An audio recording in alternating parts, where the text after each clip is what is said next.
ആദിവാസികൾക്ക് പതിച്ചു കൊടുക്കേണ്ട ഭൂമിയിൽ നിന്ന് റവന്യൂ വകുപ്പ് കൈമാറിയ 100 ഏക്കർ ഭൂമിയിലാണ് ഇപ്പോൾ വെറ്റിനറി സർവകലാശാലയുടെ നിർമ്മാണ പ്രവർത്തനങ്ങൾ നടക്കുന്നത്. പുൽമേടുകളും നീർച്ചാലുകളും ഇല്ലാതാക്കിക്കൊണ്ടാണ് പ്രവർത്തനം. ആദിവാസി ക്ഷേമ പ്രവർത്തനങ്ങൾ ലക്ഷ്യമിട്ട് 1978 പൂക്കോട് ഡയറി ഫാം പദ്ധതിക്കായി കേന്ദ്ര സർക്കാർ അനുവദിച്ച 531 ഹെക്ടർ ഭൂമി കൈമാറ്റം ചെയ്യരുത് എന്ന കർശന വ്യവസ്ഥയുണ്ടായിരുന്നു. എന്നാൽ ആദിവാസി സമരത്തെ തുടർന്നുണ്ടാക്കിയ കരാർ നടപ്പിലാക്കിയപ്പോൾ സംസ്ഥാന സർക്കാർ ആദിവാസികളെ പറ്റിച്ചു. വനഭൂമി മറ്റാവശ്യങ്ങൾക്ക് ഉപയോഗിക്കാൻ തീരുമാനിച്ചു. പ്രിയദർശിനി എസ്റ്റേറ്റിന് 100 ഹെക്ടർ, കാർഷിക സർവകലാശാലയ്ക്ക് 40 ഹെക്ടർ എന്നിങ്ങനെ വനഭൂമി കൈമാറി.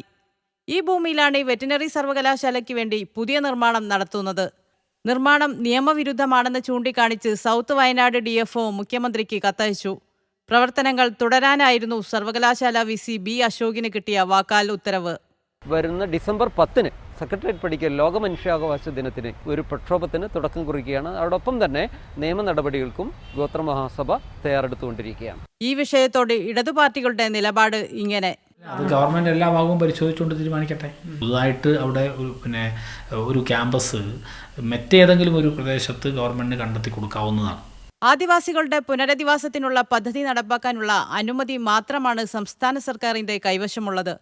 കേന്ദ്ര പരിസ്ഥിതി മന്ത്രാലയത്തിൻ്റെയോ വനം വകുപ്പിൻ്റെയോ ഒരു ഉത്തരവും ലഭിച്ചിട്ടില്ല. സോഫിയ ബിൻ, മീഡിയ 1, വയനാട്.